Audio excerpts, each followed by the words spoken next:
évidenter ces patients qui présentent ce trouble respiratoire. Et puis, nos collègues pneumologues, en fait, prennent en charge depuis de très nombreuses années, en fait, le syndrome obésité et hypoventilation. Alors, ces patients-là, on peut amener les voir, il ne faut pas les louper non plus. Alors, en fait, vous savez que c'est une pathologie quand même qui est récente, qui a été décrite en fait comme étant une pathologie à part entière par Christian Guilleminault, donc c'était en 1976.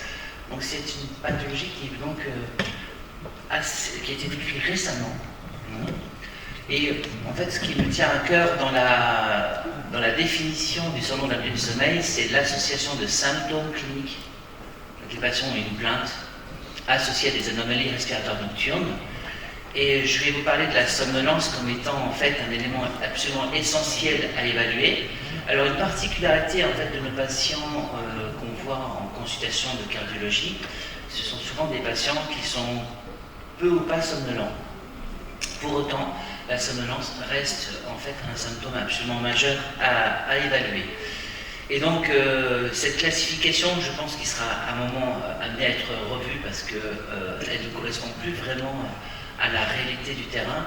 Un IH entre 5 et 15, c'est une forme légère, entre 15 et 30, c'est une forme modérée, et au-delà de 30 par heure, on parle de SAS sévère, et donc on a un seuil administratif pour la mise en place d'un traitement chez des patients symptomatiques, au-delà de 15 par heure, que ce soit par une orthèse ou par une PPC. Donc en fait, pour tenir compte de la sévérité du syndrome d'apnée du sommeil, il n'y a pas qu'une composante numérique avec un IH au-delà de 30 par heure.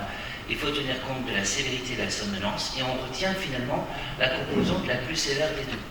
En d'autres termes, si vous avez un patient qui s'endort au volant qui a un IH à 20, au sens scientifique du terme, ça reste un SAS sévère. Voilà.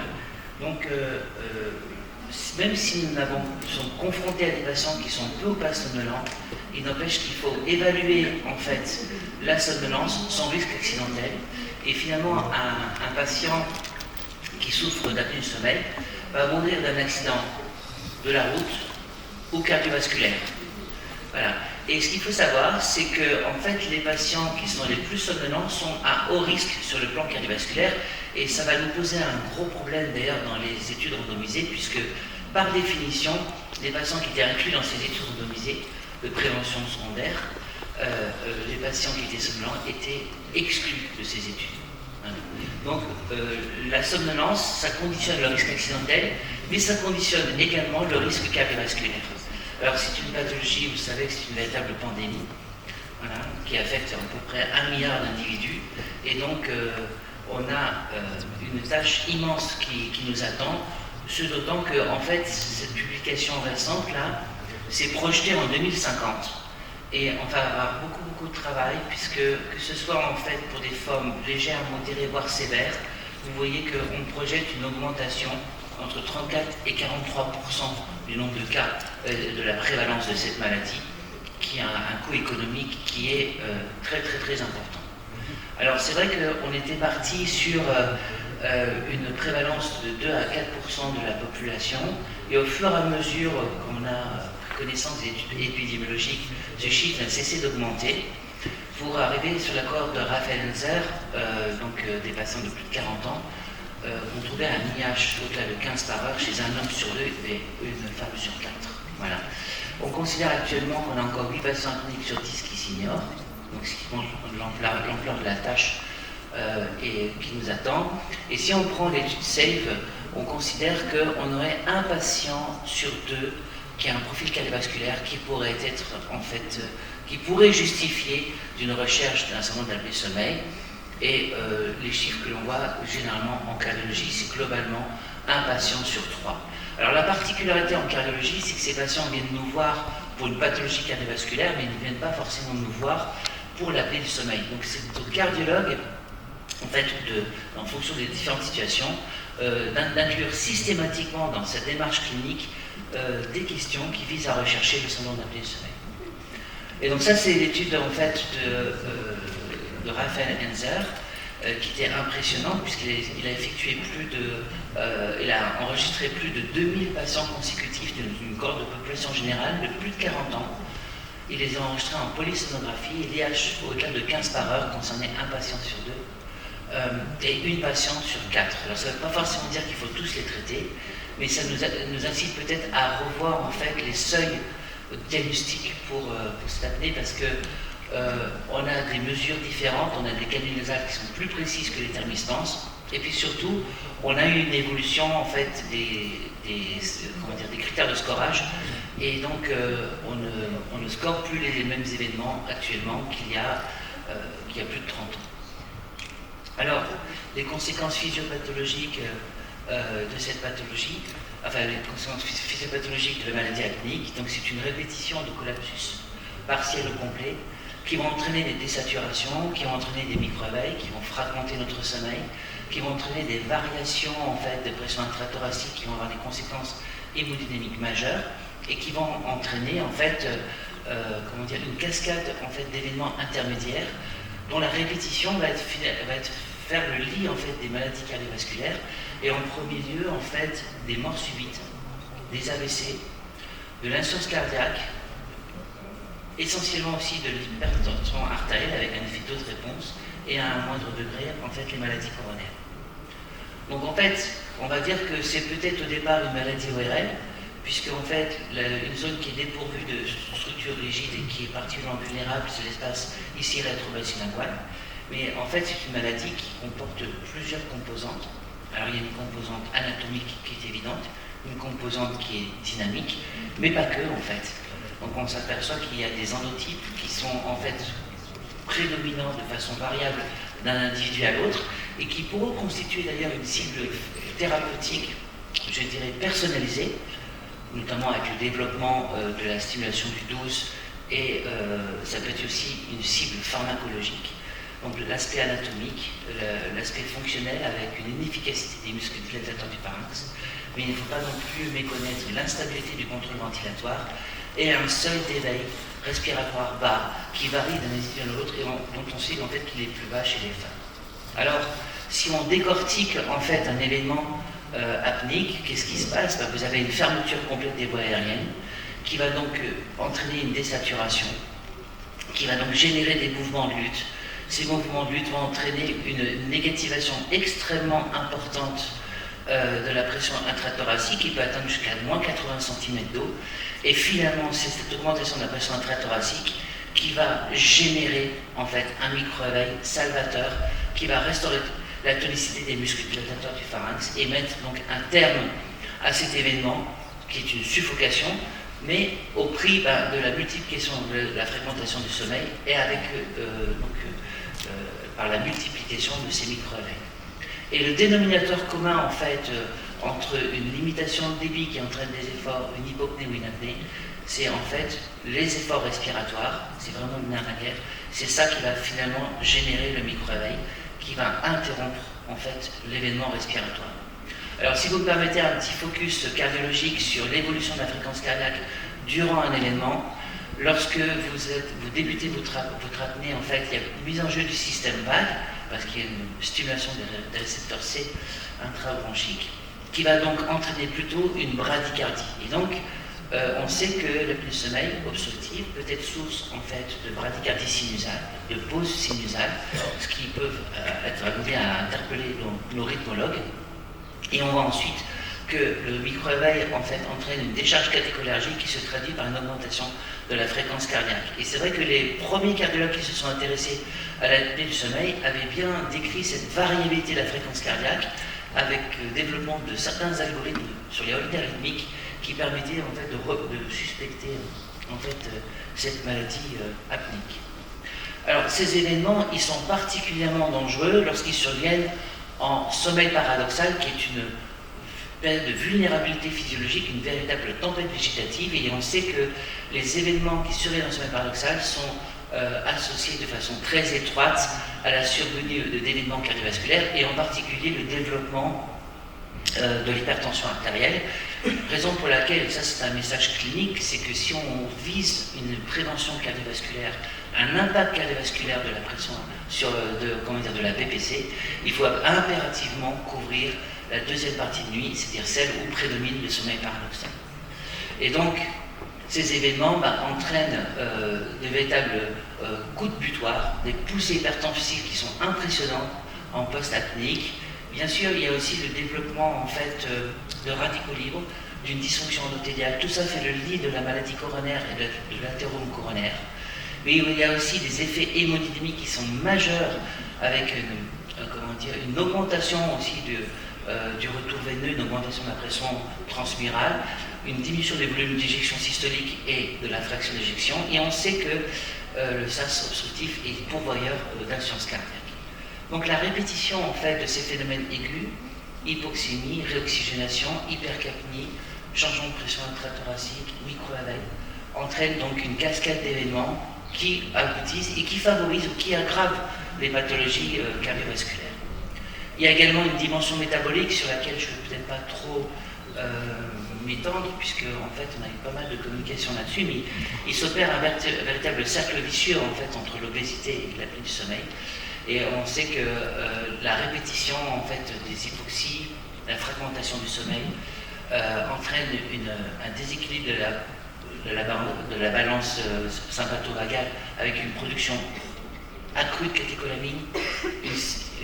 La fragmentation du sommeil entraîne une stimulation de l'axe hypothalamo-hypophysaire qui aboutit à une augmentation en fait, de la production de cortisol, et tout ça fait le lit de l'insulino-résistance. Et on sait que le diabète peut être favorisé par la maladie apnéique. Et puis il y a aussi toute la composante concernant les pathologies, les hépatopathies avec les NASH, la NAFLD, et on sait que ça peut aboutir à une stéatohépatite, voire à une cirrhose. Donc en fait, si on revient à la cardiologie, il y a en fait sur les données épidémiologiques une relation très étroite en fait et une prévalence très importante en fait de la maladie apnéique dans certaines situations que le cardiologue gère au quotidien. Un hypertendu, en fait, dans les HTA résistantes, on va jusqu'à 80% de SAOS. On a un coronarien sur 3, 60% de patients qui souffrent d'AVC, et on a 6 patients sur 10 en gros pour l'insuffisance cardiaque, et ça peut aller jusqu'à 1 patient sur 2 d'un patient chez qui on a diagnostiqué une arythmie. Donc ces patients-là, on les voit en consultation, mais si on n'est pas sensibilisé à la maladie apnéique, on passera à côté de patients qui pourraient bénéficier d'une prise en charge spécifique de leur trouble du sommeil. Alors, ça, cette étude-là, cette cohorte de 6500 patients montrait donc en fait que les patients soient somnolents, insomniaques, qu'ils soient insomniaques ou non somnolents, en tout cas sur ces 4 sous-groupes, la maladie cardiovasculaire est présente chez quasiment 1 patient sur 2. Voilà. Alors en fait, les cardiologues s'y sont mis un petit peu tardivement. Pour quelle raison? C'est parce que en fait, la première étude qui a interpellé la communauté cardiologique, c'était l'étude de Marine, qui a été publiée donc, en 2005. Et c'est la première étude observationnelle qui montrait en fait que les patients apnéiques sévères non traités, base en rouge, avaient un surcroît d'événements cardiovasculaires par rapport aux patients apnéiques sévères traités qui eux avaient en fait une évolution qui était proche en fait du simple ronfleur, et c'était la première étude qui suggérait le caractère protecteur de la PPC, mais cette étude n'avait pas été faite pour ça. Donc les cardiologues ont commencé à s'intéresser à ces patients, et donc la question qui était posée c'était donc c'est un facteur de risque, est-il modifiable, et notamment est-il modifiable par le traitement de référence qu'est la PPC. Alors dès 2012 en fait les recommandations pour la prévention des maladies cardiovasculaires placer en fait le syndrome d'apnée de sommeil comme étant un potentiel facteur de risque, et donc il fallait donc s'y intéresser et le rechercher. Et donc plusieurs études ont été publiées et ont montré en fait qu'il y avait surtout une augmentation du nombre de cas d'AVC, plus que de maladies coronaires. Et cette dernière étude en fait, a montré s'il y avait encore un doute, qu'il y avait un véritable risque cardiovasculaire qui était associé en fait, à cette maladie. Et vous voyez que là en particulier, il y avait une augmentation très importante en fait, du nombre de morts subites, mais également en fait, donc, les événements cardiovasculaires majeurs et aussi en fait, des AVC. Alors ça a été cité, mais en fait cette publication en 2014 a lancé un pavé dans la mare en disant que finalement l'IAH n'était pas forcément un bon marqueur de risque, et notamment de risque cardiovasculaire à long terme, et qu'il était important de prendre en compte en fait les différentes comorbidités associées, et en particulier en fait la quantité d'hypoxie. Et c'est là qu'on s'est aperçu finalement que le risque cardiovasculaire était un des déterminismes du risque cardiovasculaire de la maladie apnéique, c'était les sujets qui désaturaient énormément. Et puis il fallait tenir compte des autres comorbidités, comme le diabète, comme la BPCO, comme le fait d'être fumeur ou d'être somnolent. Et on a eu des publications aussi récentes qui ont insisté sur l'importance de l'association en fait insomnie et apnée du sommeil. Et donc les patients qui souffrent donc de comisin, qui associent les deux pathologies, ont un risque cardiovasculaire qui est encore beaucoup plus augmenté. Alors en fait, cette maladie est extraordinairement transversale et elle nous pousse en fait à collaborer avec énormément de praticiens. Et on se pose la question, quelle est la spécialité qui échappe à l'apnée du sommeil? Et il y a une publication assez récente qui a listé 422 pathologies qui étaient en lien direct ou indirect avec l'apnée du sommeil. Donc en fait, ces patients apnéiques ont une profonde déstructuration en fait, de leur architecture du sommeil, qui aboutit à la disparition du sommeil non profond. Il y a aussi un déficit en sommeil paradoxal. Et donc il est important en fait de couvrir toute la partie du sommeil, et en partie que dit la deuxième partie du sommeil par la BPC si on souhaite avoir un impact cardiovasculaire, ce qui pose un vrai problème. Alors la somnolence identifie des sujets à risque cardiovasculaire, c'est sûr, mais identifie aussi le risque accidentel. J'aimerais bien dire pas que, voilà, ça c'est mon pilote pour notre premier congrès à Corsica Cardio Sleep. Je n'ai pas osé en fait l'embêter, et je me suis dit que l'approche entre deux montagnes nécessitait une vigilance accrue, donc j'ai laissé faire sa petite sieste. Voilà. Donc les statistiques, c'est vrai qu'elles sont impressionnantes en termes de risque accidentel, de risque d'accident du travail, et on peut être sensible en tant que cardiologue et ne pas voir que notre bout de la lorgnette en disant il meurt d'accident de la route, il meurt en fait d'accident cardiovasculaire, mais il y a un point direct qui est énorme de cette pathologie. Et en fait, cette étude médico-économique, on peut quand même en parler, placer en fait, donc ça c'est le cabinet Sullivan & Frost, qui a une publication en 2015, en fait placer l'apnée du sommeil en 4e position en termes de dépenses de santé après le cancer, le diabète et les coronariens. Ils ont estimé en fait que le surcoût à l'échelle de la population américaine était de 150 milliards.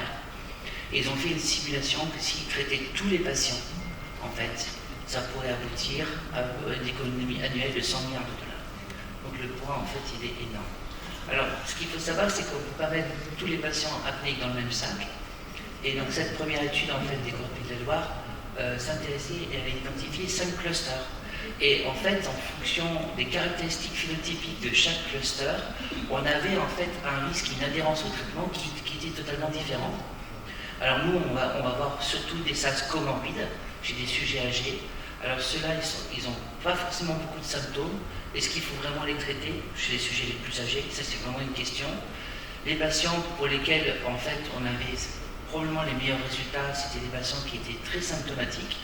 Donc ceux-là, c'est ceux qui... Notre démarche clinique va être surtout centrée sur la plainte des patients.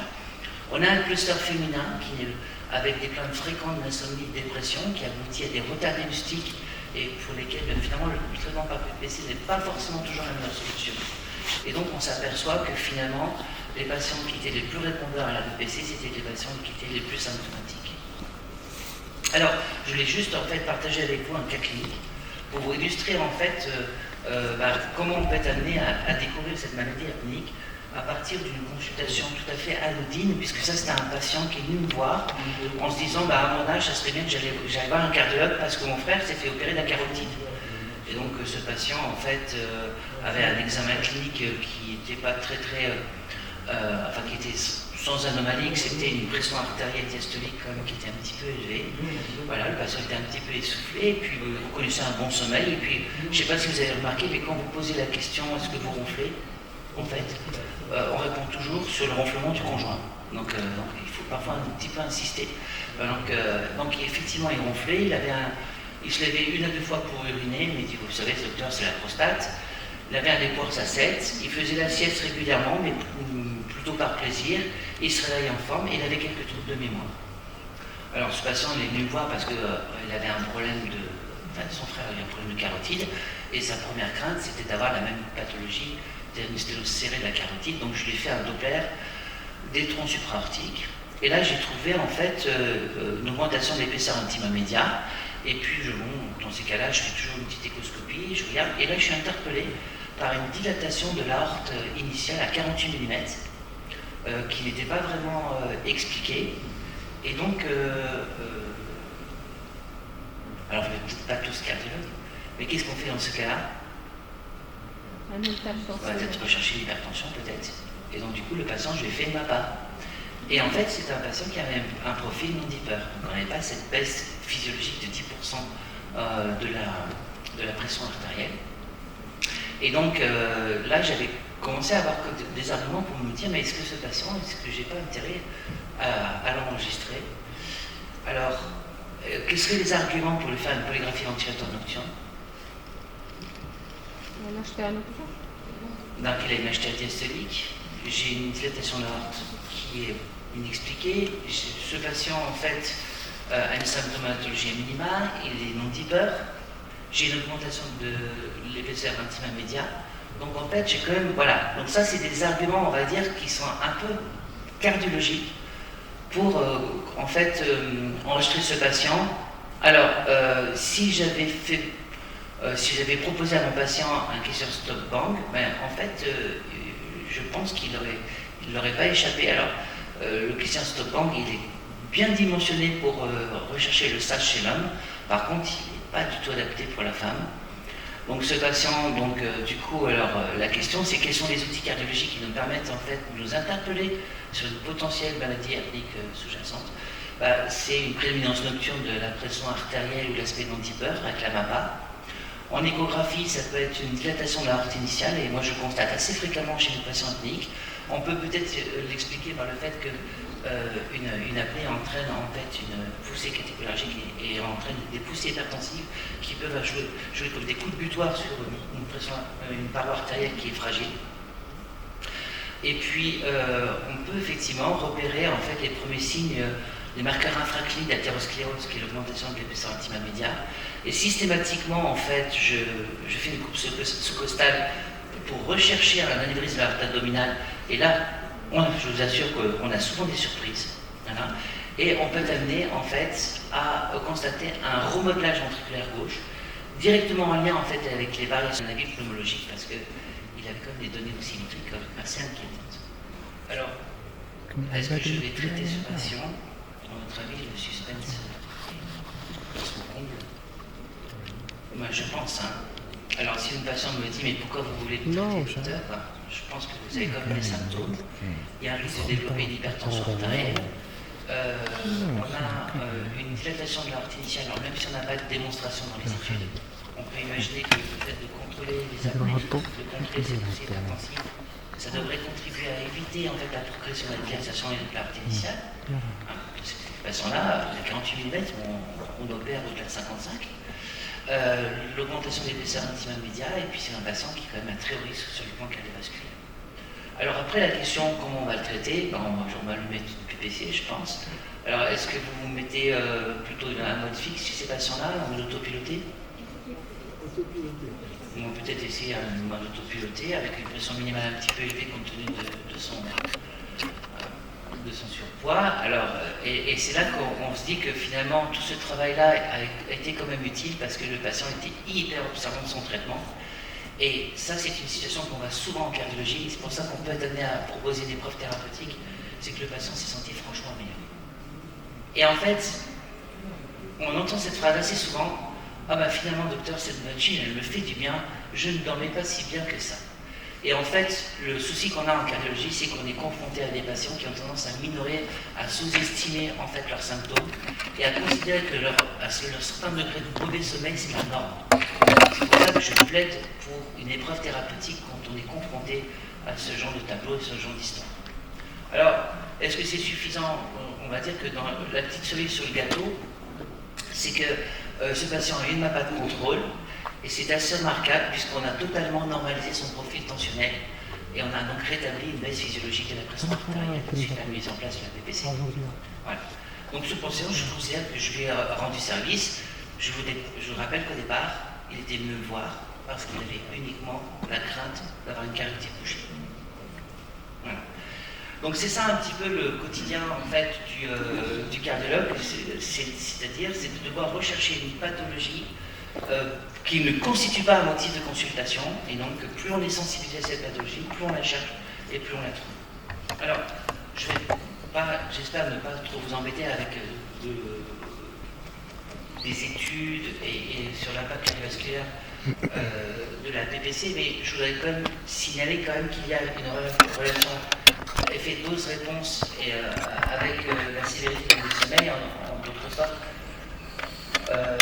Plus vous avez un stade sévère, plus vous risquez de développer une hypertension artérielle, en particulier quand les événements surviennent en sommeil paradoxal. On sait que c'est une source de remodelage ventriculaire et une source d'insuffisance cardiaque. Donc on a des études épidémiologiques qui le démontrent. Alors la question qu'on nous pose toujours, c'est quel est l'impact sur la pression artérielle de la PPC? Alors vous allez peut-être déçus, mais moi mes pères m'ont appris que chaque millimètre de mercure compte. Alors, sur des hypertendus tout venant, sur des apnéiques tout venant, on a un impact sur la pression artérielle de 2-3 mm de mercure. Mais là, il y avait en fait une méta-analyse qui était intéressante, qui s'intéressait en fait à 5 études randomisées sur des patients qui avaient un profil d'HTA résistante, où là, le bénéfice sur la pression artérielle était un petit peu plus conséquent. Mais en aucun cas, en fait, la BPC ne peut remplacer un traitement antihypertenseur, mais peut peut-être contribuer à un meilleur contrôle tensionnel.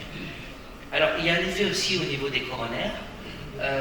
En fait, il y a des douleurs thoraciques nocturnes qui sont liées à cette maladie. On sait qu'il y a plus de scores calciques élevés. On sait qu'on a plus de lésions coronaires évolutives, les fameux serial sténoseurs. C'est-à-dire des patients en fait, qui récidivent la sténose alors que tous les facteurs de risque sont contrôlés. Donc on sait que c'est un facteur aussi d'évolutivité des lésions coronaires, de resténose itérative, et un aspect très particulier en fait, que peuvent voir nos collègues coronographistes, c'est un aspect ectasique des artères coronaires qui est étroitement lié à la maladie apnéique. Alors, est-ce que ça a des conséquences en fait d'avoir un syndrome d'apnée du sommeil non corrigé quand on est coronarien? Ben là, on s'est intéressé à certains registres, un rétrospectif, qui s'intéressait à des patients qui avaient bénéficié d'une angioplastie. Et en fait, quand on a comparé les patients qui étaient apniques par rapport au groupe contrôle et qui étaient apniques non traités, en fait, il y avait un surcroît en fait, d'événements cardiovasculaires. Il y a aussi donc un impact rythmique, et en particulier les morts subites, dont l'horaire se déplace entre minuit et 6 heures du matin. Ces patients en fait meurent de troubles du rythme, probablement tachycardie ou fibrillation ventriculaire, en lien étroit en fait avec l'hypoxie, la quantité d'hypoxie associée. Et donc dans les paramètres prédictifs de mort subite, on avait essentiellement la saturation moyenne, mais également on va dire la saturation minimale. Voilà. Donc en fait les patients qui ont un SAS désaturant sont en haut risque sur le plan cardiovasculaire et en particulier sur le plan rythmique. Et en fait, le trouble du rythme qui est en fait le plus associé à la maladie apnéique, c'est la fibrillation auriculaire avec tout un tas de mécanismes physiopathologiques qui passent par le remodelage à la fois anatomique et électrique de la paroi atriale, qui est en fait, sujette à des grandes variations de volume, des étirements oculaires. Tout ceci fait le trigger et favorise donc les arythmies. Donc la particularité, c'est qu'elles sont à prédominance nocturne, elles sont récidivantes et elles ont tendance en fait à être un facteur d'échec lorsqu'il s'agit de réguler et de restaurer le rythme sinusal par une cardioversion ou une ablation. Et il y a de nombreuses études en fait qui montrent que le SAS non traité est associé à un risque accru de récidive de FA. Et alors là, ça n'a pas été démontré par des études randomisées, mais il y a certaines études observationnelles qui suggèrent que le fait de mettre en place une PPC permettrait en fait de réduire le risque de récidive arythmique au même niveau qu'aux sujets qui sont non apniques. Au point que ça a donné lieu en fait à des recommandations récentes qui datent en fait de 2025, avec dans le protocole CARE, quand vous prenez un patient en fait qui souffre de fibrillation auriculaire, vous avez un algorithme qui propose de prendre en charge les comorbidités, et parmi les comorbidités, vous avez le syndrome d'apnée du sommeil, voilà, qui est clairement identifié comme un facteur qui favorise l'arythmie, alors avec des facteurs confondants, hein, qui sont l'hypertension artérielle et l'obésité. Mais on a donc très clairement en fait un surcroît de récidive d'arythmie chez des patients qui ont bénéficié d'une ablation lorsque leur maladie apnéique n'est pas traitée. Donc ça a donné lieu en fait à des recommandations qui sont en 2024, voilà, qui insistaient sur le fait que la prévalence du SARS était élevée chez les patients qui souffraient de FA, hein, ça peut aller jusqu'à un patient sur 2. Alors, concernant le dépistage de ces patients, est-ce qu'il faut utiliser des questionnaires? En fait, les experts considéraient que c'était des mauvais prédicteurs et que donc ils avaient tendance à préconiser un enregistrement direct. Alors, le problème qui est posé, c'est qu'on a beaucoup de rythmologues maintenant qui demandent quasi systématiquement un enregistrement du sommeil avant une procédure ablative. C'est peut-être le systématique qui me gêne un peu, et il faut peut-être quand même essayer de mettre un filtre sur un dépistage, sur des questions, sur des plaintes, notamment des plaintes cliniques. Voilà.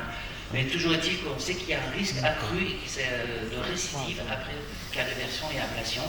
Et pour l'instant, on n'a aucune démonstration sur les études randomisées de l'impact rythmique de la PPC, que sur les études observationnelles.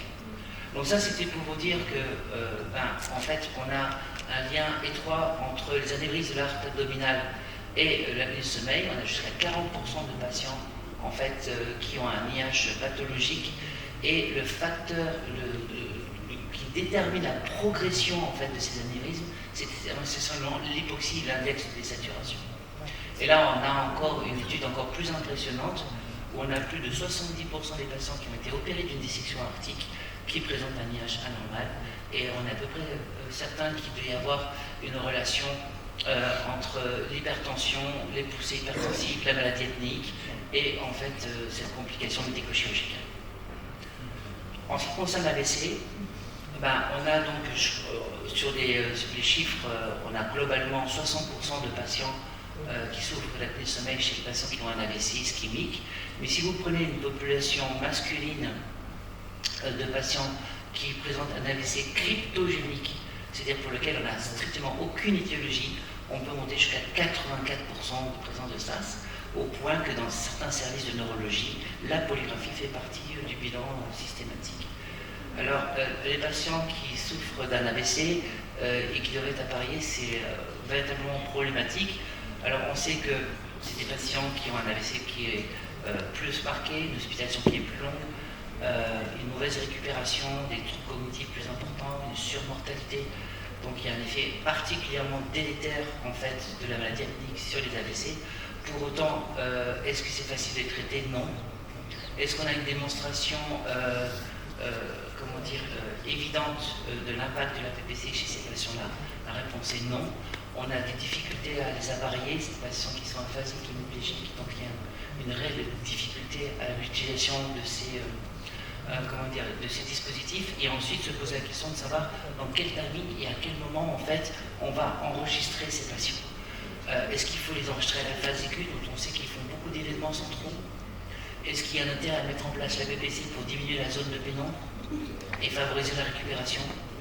Beaucoup d'experts en fait proposent d'enregistrer ces patients à distance 3 mois plus tard, en disant que les événements centraux ont tendance à régresser par la suite. Donc en fait, il n'y a aucun consensus en fait sur le timing de l'enregistrement pour ces patients-là, et on n'a aucune démonstration pour l'instant que la PPC permet en fait de réduire la gravité de l'AVC, ses conséquences, et permet d'éviter une récidive. Alors dans l'insuffisance cardiaque, on peut voir chez les sujets en cardiaque différents troubles du sommeil.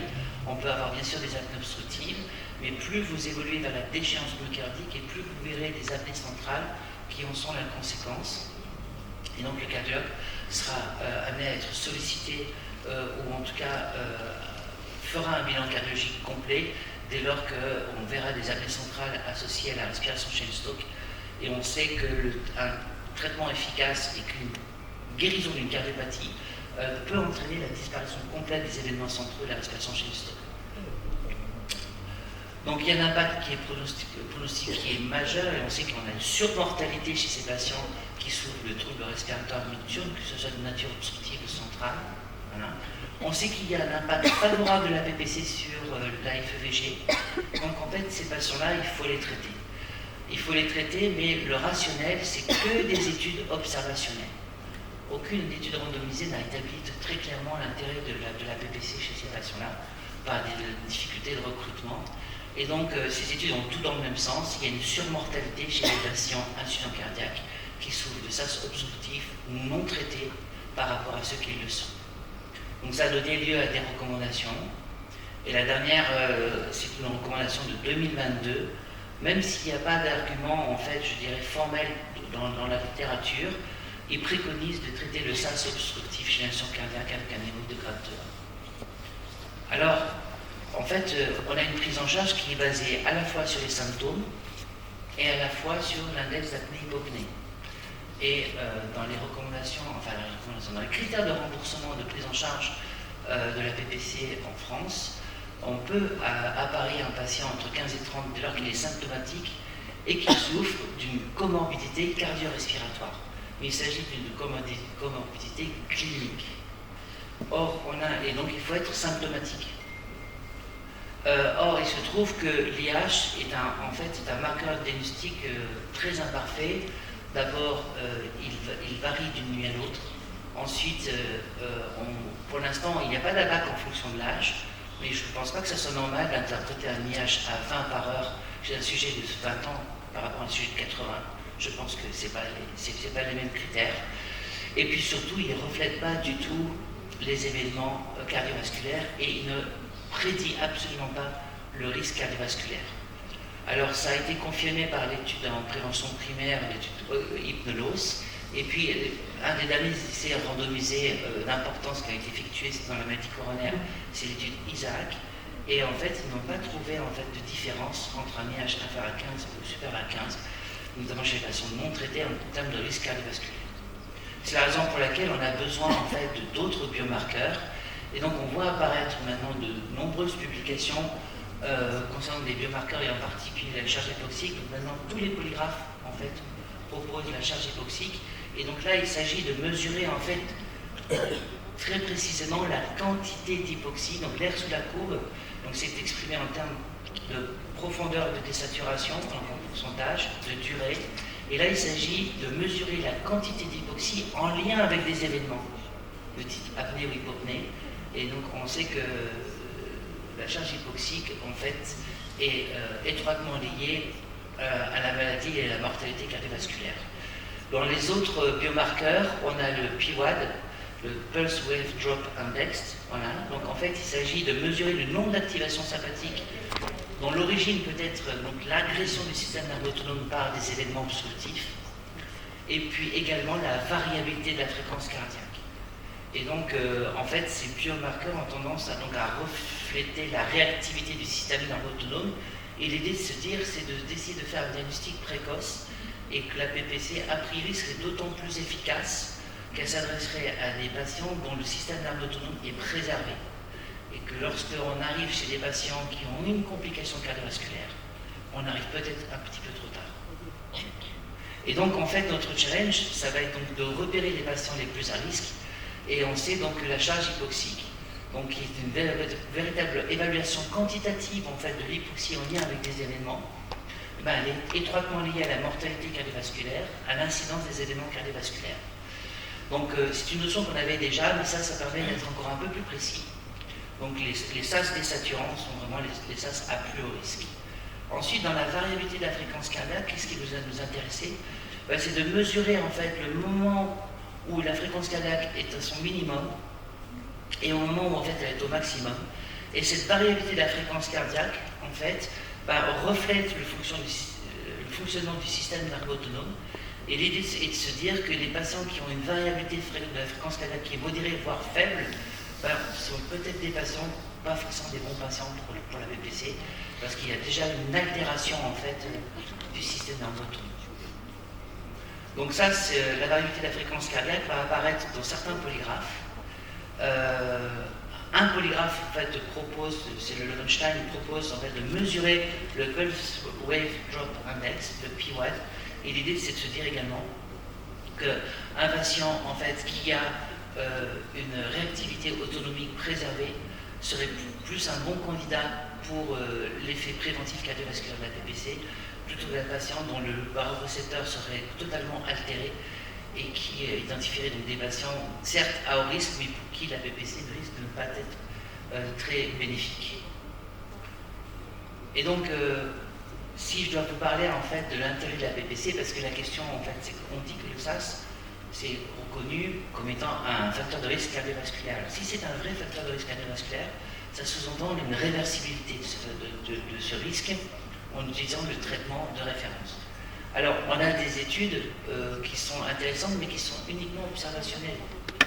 Donc ça, c'est une étude qui a été faite au long cours des patients qui ont été suivis pendant plus de 20 ans, et qui montre en fait qu'on a ici des patients qui avaient un bien meilleur pronostic lorsqu'ils conservaient leur PPC par rapport à ceux qui étaient apnéiques sévères et qui n'étaient pas traités.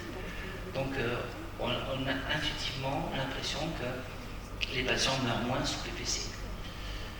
Et que donc, j'étais un petit peu loin, la conclusion de ces auteurs, c'est que l'utilisation à long terme de la PPC chez les hommes et chez les femmes réduisait la mortalité et diminuait en fait l'incidence du diabète et des maladies cardiovasculaires.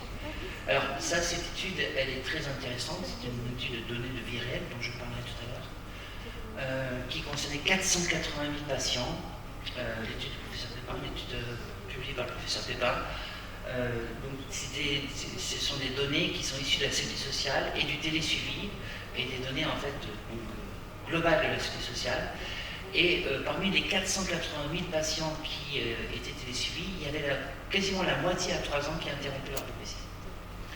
Et donc cette étude s'est intéressée aux 176 000 patients qui interrompaient leur PPC, et dans l'année qui suit, il y avait un surcroît d'événements et de décès cardiovasculaires de 39% à l'arrêt de la PPC. Et par contre, dans le groupe qui poursuivait sa PPC, il y avait une augmentation donc des chances de survie du même ordre et une réduction de 25% du risque de survenue d'hypertension ou d'essence cardiaque. Alors ce qui est intéressant, et ça c'est un message clinique qui est important, c'est que les patients qui ont abandonné la PPC, est-ce que la partie pour autant est perdue? La réponse est non. Il ne faut pas hésiter à leur proposer à nouveau de reprendre cette PPC. Et parmi donc les 100 000 patients qui ont été étudiés, eh bien, il y en a quand même 25% qui ont repris la PPC et 75 qui n'ont pas repris. Donc parmi les 27 000 patients qui ont repris la PPC, ce qui était quand même intéressant, c'est qu'il y en avait quand même 65% qui l'ont continué. Donc ça veut dire qu'il ne faut pas lâcher l'affaire, si vous permettez l'expression. Et parmi les patients qui ont repris leur PPC par rapport à ceux qui persistaient dans l'arrêt, et ben en fait, on avait une diminution de 38% en fait de la mortalité. Et les facteurs d'échec, c'était essentiellement des femmes, c'était des sujets qui étaient porteurs de diabète, des patients qui étaient porteurs de pathologies chroniques pour qui en fait la BPC représente un point supplémentaire. Et parmi les patients en fait qui amélioraient leur pronostic de 38%, en fait, on avait les hommes, et puis il y avait surtout la nature du prescripteur. Et en fait, les champions, c'était les pneumologues. Voilà. Donc, ça veut dire que nous, ça nous challengeait pour faire aussi bien. Voilà. Et donc, en fait, les patients qui persistaient dans leur PPC, ça dépendait. Donc, c'était du sexe, donc plutôt des hommes plutôt hypertendus, et plutôt des hommes pris en charge par un pneumologue. Alors, une étude qui va, je pense, vraiment vous intéresser, toujours une étude de vie réelle, c'est le corps de Pays-de-la-Loire. Donc c'est plus de 5000 patients qui ont été étudiés sur 6 ans. Et c'est la première étude qui montre en prévention primaire, en données de vie réelle, l'impact du niveau d'utilisation de la PPC qui avait un effet dose-réponse. Et en fait, C'est la première étude qui démontrait en fait la réduction en fait des événements cardiovasculaires majeurs en lien avec une utilisation conséquente de la BPC 6 heures. Voilà. Et c'est particulièrement vrai chez les hommes, c'était particulièrement vrai chez les patients somnolents, tiens, ceux-là même qui étaient exclus des études randomisées, et qui étaient indemnes de pathologie cardiovasculaire. Et donc, si on regarde, hop là, j'étais un petit peu trop vite, oui. Et si on regarde un petit peu plus en détail, on a le même niveau de bénéfice chez la femme, mais pour 7 heures d'utilisation, et il n'y avait pas d'effet en prévention secondaire. Donc là, en fait, s'il y a un domaine dans lequel on est particulièrement déçu, en fait, c'est les études randomisées concernant la prévention secondaire. Et on avait, l'étude SAVE avait suscité beaucoup d'espoir, puisque des patients, c'était 2700 patients, une étude multicentrique, des patients qui avaient été donc enregistrés et randomisés après un AVC et après un infarctus. Donc 50% de pathologie coronaire, 50% d'AVC. Et donc la question qui était posée, c'était est-ce que la mise en place d'une BPC va améliorer la morbimortalité de ces patients versus un traitement conventionnel? Et bien là, c'était une grosse déception, puisque en fait, sur le critère primaire, en fait, il n'y avait pas vraiment de bénéfice de la BPC. Alors, on va tempérer notre déception par le fait que ces patients utilisaient en moyenne leur BPC 3 heures par nuit, que c'était des patients qui étaient peu ou pas symptomatiques, voilà. Et que donc en intention de traiter, non, effectivement, il n'y avait pas de bénéfice cardiovasculaire. Par contre, si on a fait une analyse en sous-groupe des patients qui étaient à plus de 4 heures, il y avait une tendance à la réduction des événements cérébrovasculaires. Est-ce que cette étude était complètement négative? La réponse est non, puisque sur des paramètres secondaires, des paramètres de somnolence, de dépression, d'accident de travail, d'absentéisme, il y avait quand même un bénéfice de la PPC, mais il n'y avait pas par contre de réduction significative de la morbimortalité. Et donc, si vous prenez cette méta-analyse qui s'intéresse aux patients en intention de traiter, en fait, il n'y a aucun bénéfice de la PPC en prévention secondaire. Si vous faites une analyse en sous-groupe et que vous vous intéressez aux patients qui utilisent la PPC plus de 4 heures, là, c'est significatif, mais là, du coup, la portée statistique de cette analyse secondaire est vraiment amoindrie.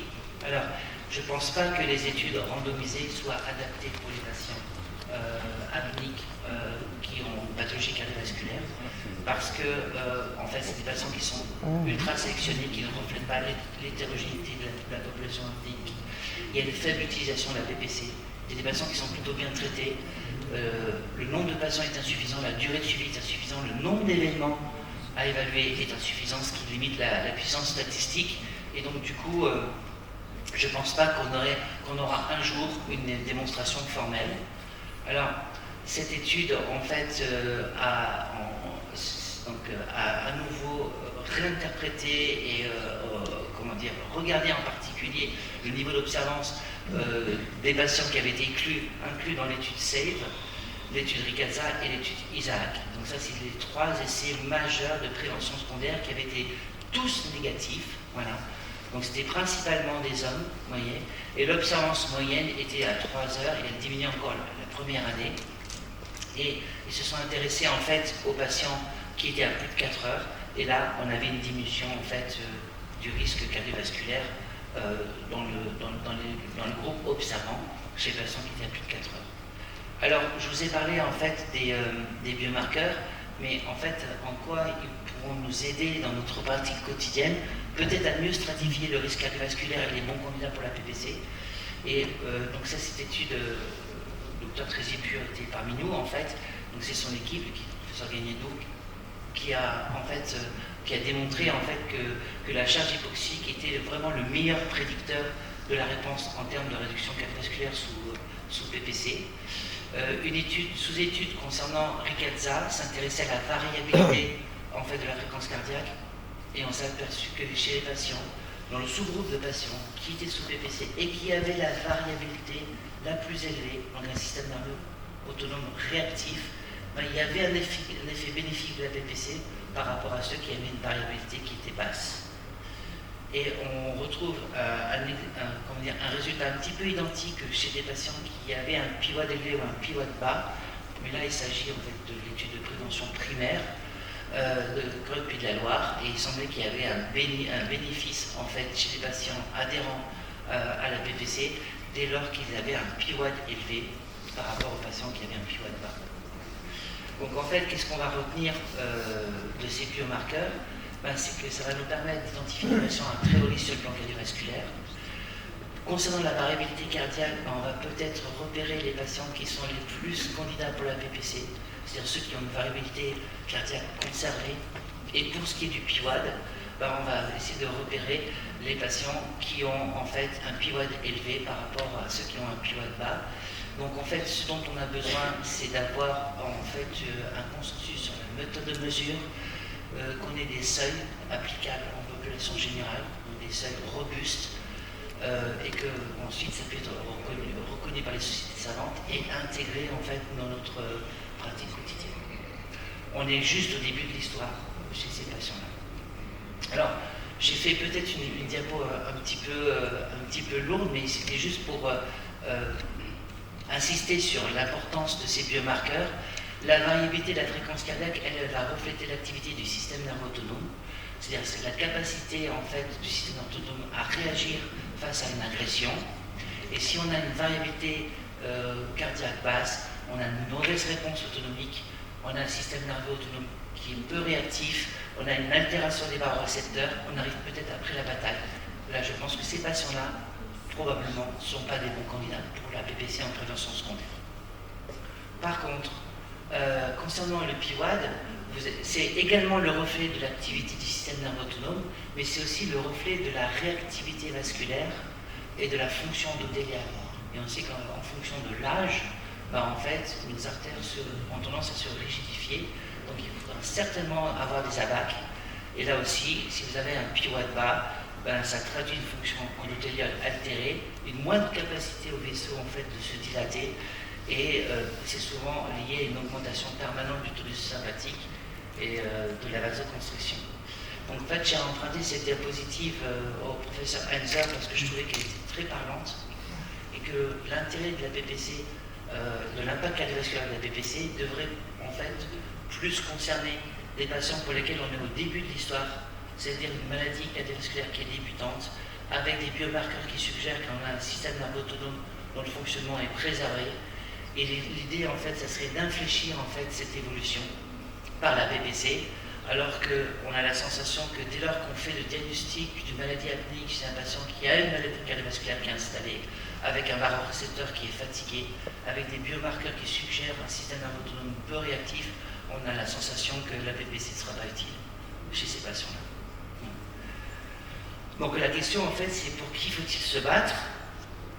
Alors on va se battre pour des patients qui ont beaucoup de désaturation, et donc peut-être que les biomarqueurs, ça sera... Ça va, je suis dans les temps? Un petit peu. On les voit, combien de diapos s'il vous plaît? Comment? Combien de diapos reste-t-il? Moi, il m'en reste plus beaucoup. On a 5 minutes encore. 5 minutes encore? Ok. Bon, alors je vais un petit peu accélérer. Donc en fait, on va se battre pour des patients qui sont jeunes, alors peut-être pas forcément symptomatiques, mais qui ont une charge hypoxique élevée, donc des patients à haut risque sur le plan cardiovasculaire. Donc bien sûr, et puis bon, on va bien sûr s'intéresser à des patients qui sont très somnolents et qui sont également à haut risque sur le plan cardiovasculaire. Et puis il y a certaines professions, notamment, je suis assez sensible pour les pilotes d'avion parce que je voyage assez souvent. Ça serait bien en fait qu'ils soient diagnostiqués également, s'il y a besoin. Alors en fait, je vous avais montré une diapositive qui insistait sur la nécessité d'appareiller des patients symptomatiques, c'était les critères de prise en charge. En fait, l'approche suédoise, elle est un petit peu différente, et en fait, il propose une stratification en fait, de l'intérêt de la PPC chez les sujets qui sont totalement asymptomatiques, et donc ils introduisent la notion du risque cardiovasculaire. Et donc, chez des patients qui seraient sévères, voilà, asymptomatiques, mais à haut risque sur le plan cardiovasculaire, ils pensent qu'il peut y avoir un intérêt de la PPC. Donc voilà, donc ça veut dire qu'en fait, peut-être que nos standards vont peut-être évoluer au fil du temps. Et donc c'est ce qui a donné lieu en fait à cette publication, qui est une proposition en fait, plus une proposition qu'autre chose. C'est quels enjeux et quels objectifs thérapeutiques en fonction du patient qu'on a en face de soi. Donc ça insiste sur le fait qu'il faut peut-être phénotyper nos patients identifier leur risque cardiovasculaire et savoir en fait finalement quel va être notre objectif. Est-ce que notre objectif ça va être l'amélioration fonctionnelle? Est-ce que ça va être d'améliorer la qualité de nos patients, ce qui était au départ notre démarche principale?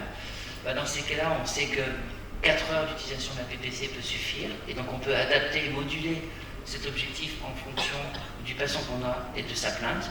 Mais s'il s'agit en fait de diminuer le risque cardiovasculaire, là par contre on sait qu'il faut qu'il faut viser une utilisation beaucoup plus conséquente, plutôt 6 heures. Donc c'est un algorithme qui est conceptuel, qui n'est pas encore validé, qui s'appuie aussi sur l'évaluation du risque cardiovasculaire à partir des biomarqueurs, mais dont on sait que pour l'instant ils ne sont pas standardisés, on n'a pas de consensus pour les seuils. Et donc pour terminer, en fait, c'est quand est-ce qu'on fait appel au cardiologue. Alors je vais peut-être aller très vite parce que vous le savez tous, mais lors d'une consultation d'évaluation ou d'annonce, si vous avez un patient que vous voyez pour la première fois et qui souffre d'apnée du sommeil, il est important en fait d'évaluer son risque cardiovasculaire. Alors il existe une échelle qui est assez bien faite qui s'appelle SCORE 2, SCORE 2 diabète, qui permet d'évaluer le risque cardiovasculaire de vos patients. Vous découvrez un patient apnéique qui n'a pas revu son cardiologue depuis des années alors qu'il souffre d'une pathologie cardiovasculaire, ou vous avez la surprise de découvrir une hypertension artérielle sévère, où le patient peut avoir des plaintes. Alors à quel moment ces patients-là sont à très haut risque sur le plan cardiovasculaire. Ils ont une hypoxie sévère. Et un patient du milieu qui souffre de syndrome d'obésité pour ventilation ou d'un enveloppe syndrome sont des patients qui désaturent, qui sont à très haut risque sur le plan cardiovasculaire. Donc il ne faut pas oublier l'évaluation cardiologique. Et puis quand vous faites une polygraphie, vous pouvez être interpellé en fait par un aspect de brutale augmentation de la fréquence cardiaque avec une grande variation. Et là, vous pouvez avoir la surprise de découvrir une fibrillation auriculaire chez un patient que vous avez enregistré par polygraphie. Donc ce patient, grâce à votre vigilance, vous allez peut-être lui éviter un AVC.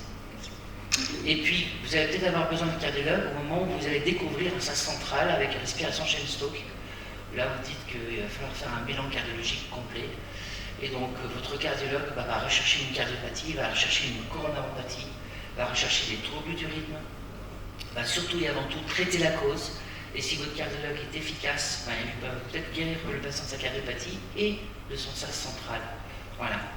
Par le biais de resynchronisation, on a des classes médicamenteuses extrêmement efficaces. Par le biais donc, de resynchronisation, processus d'ablation, choc électrique. Voilà. Et donc, on peut être amené aussi à demander un bilan cardiologique quand on est en face d'un sas combiné et on sait que une proportion importante d'apnée mixte, en fait, identifie des patients à haut risque de sas émergent. Et on sait que dans le sas émergent, très souvent, il y a une pathologie cardiologique sous-jacente. Voilà. L'évaluation de la fraction d'éjection pourra être utile si jamais, en fait, la persistance d'événements centraux aboutit à une servoventilation. Et puis, vous surveillez un patient depuis des années et il développe des apnées centrales. Voilà, je peux vous assurer qu'il y a un problème cardiologique qui est apparu. Et donc là, vous allez solliciter le cardiologue pour réévaluer le patient et pour le prendre en charge. On revient par rapport à ce qu'on avait dit.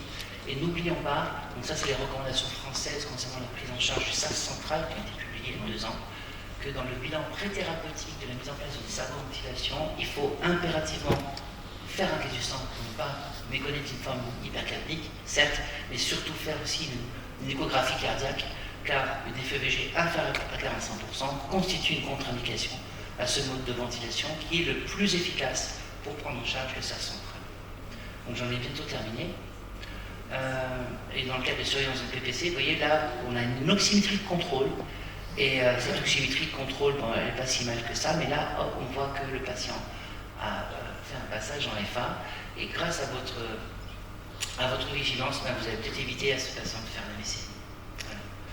Donc en fait, je vais terminer en disant que finalement, en tant que cardiologue, le triple challenge, le premier challenge, c'est convaincre les patients peu ou pas symptomatiques d'une épreuve thérapeutique. Et donc pour ça, on aura les arguments.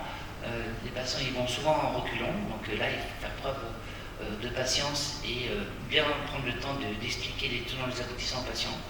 Le deuxième challenge, c'est d'évaluer le risque cardiovasculaire et surtout de repérer les candidats à la VPC en prévention secondaire.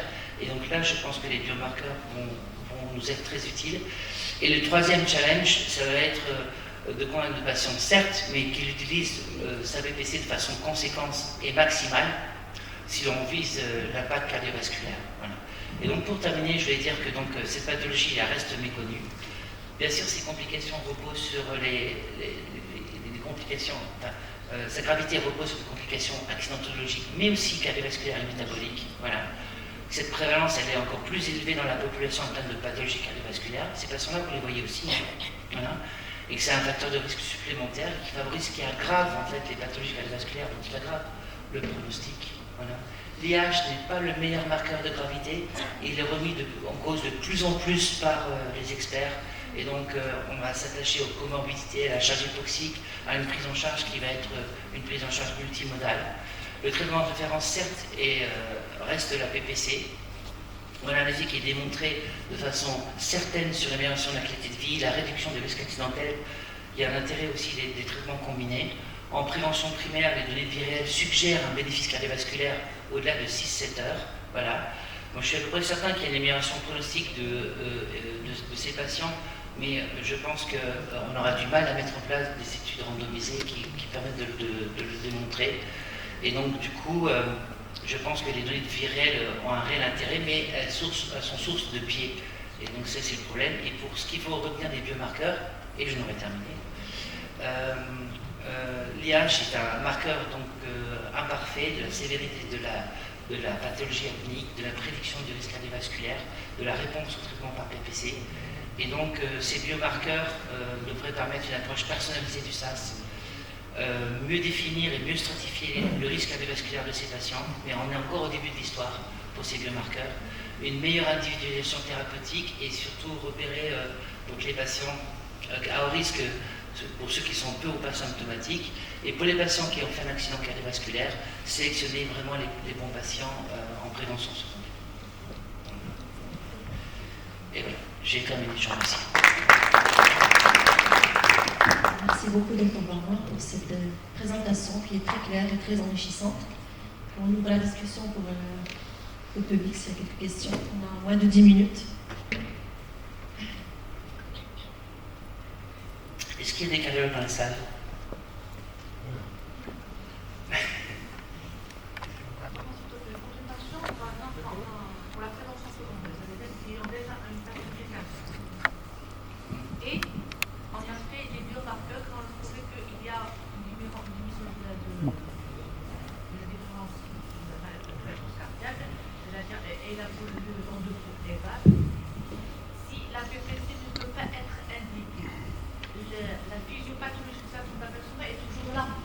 C'est-à-dire l'inflammation, l'athérosclérose, la fibrose cardiaque est toujours là. Si on ne met pas la PPC, c'est-à-dire que le risque de développer les facteurs de risque, on va les mimer.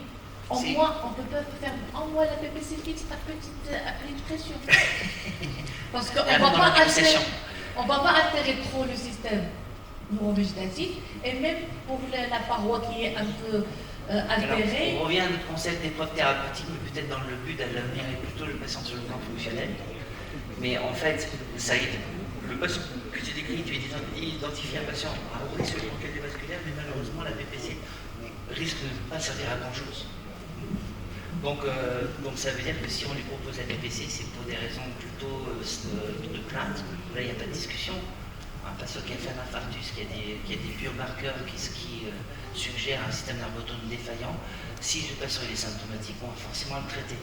Par contre, ce que suggèrent ces études, c'est que ces patients-là, en fait, qui ont un système nerveux autonome, on a en quelque sorte des dommages qui sont plus ou moins irréversibles, sur lesquels la PPC ne permettra pas d'améliorer leur pronostic.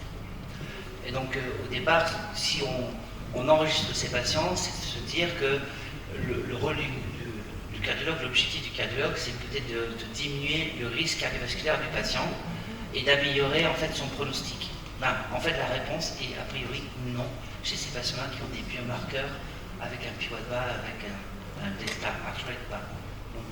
Donc ça veut dire qu'il faudra probablement proposer la PPC uniquement pour les patients qui ont des biomarqueurs qui suggèrent en fait un système nerveux autonome réactif. Et donc Alors tu pourras toujours leur proposer la PPC à titre d'épreuve thérapeutique et s'ils se sentent mieux avec la PPC, ben, tant mieux, tu leur as rendu service.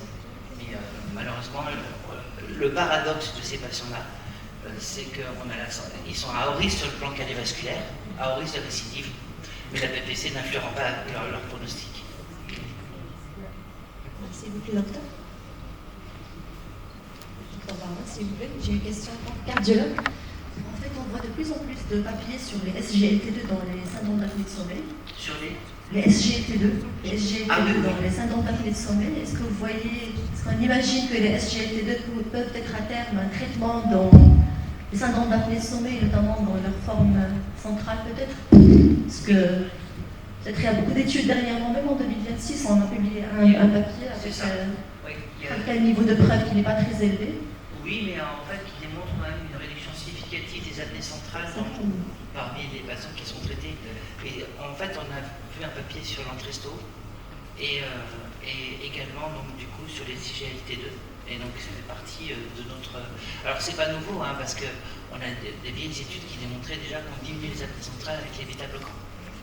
Et on avait même en fait des études assez spectaculaires sur l'effet de la resynchronisation cardiaque sur l'évolution du sas central.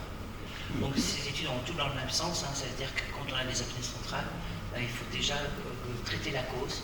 Et donc, le reflet de... Voilà, ce n'est que le reflet de l'insuffisance cardiaque. Voilà, absolument. Et il faut savoir que la fibrillation auriculaire, même sans signe clinique d'insuffisance cardiaque, peut être pourvoyeuse aussi d'apnée centrale.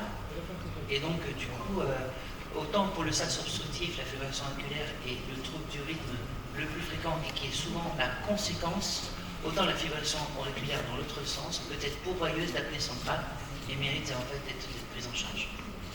Merci.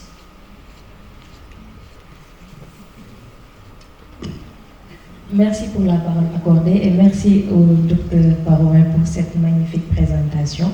Moi, j'aimerais revenir sur la prévention secondaire chez les patients chez les patients qui ont déjà fait un événement cardiovasculaire et qui sont répondeurs à la PPC. Quels seront les critères? Est-ce que c'est les mêmes que pour les patients qui n'ont pas fait d'accident vasculaire ou de manifestation cardiovasculaire? C'est-à-dire le patient, il a fait déjà sa manifestation, sa complication de son... Il a fait un AVC, dissection de l'aorte.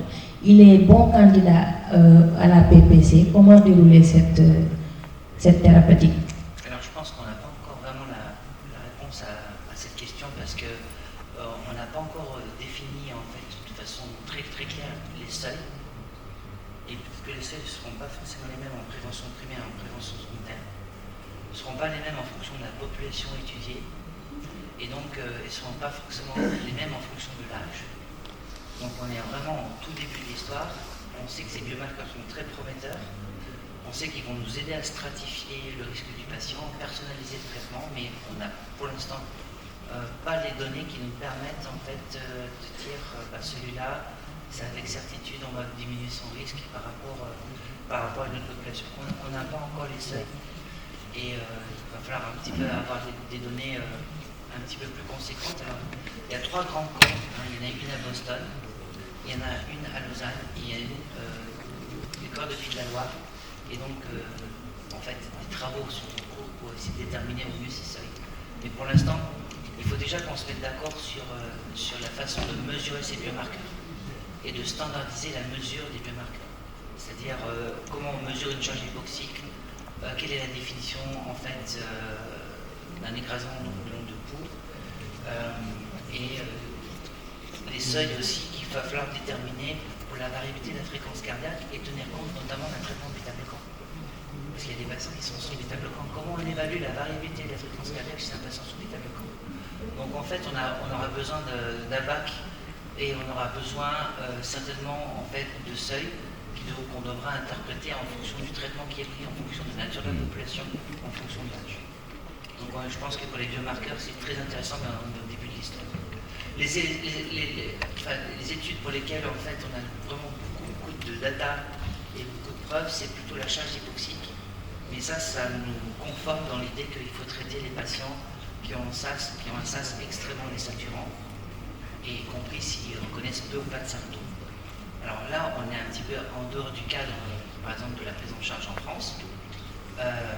Quand on met en place une PPC entre 15 et 30, c'est sur la base de comorbidité, pas sur la base des biomarqueurs. Et pour l'instant, les biomarqueurs n'ont pas fait leur entrée dans les recommandations des sociétés savantes. Donc je pense qu'on est vraiment au début de l'histoire. Je vous remercie encore une fois.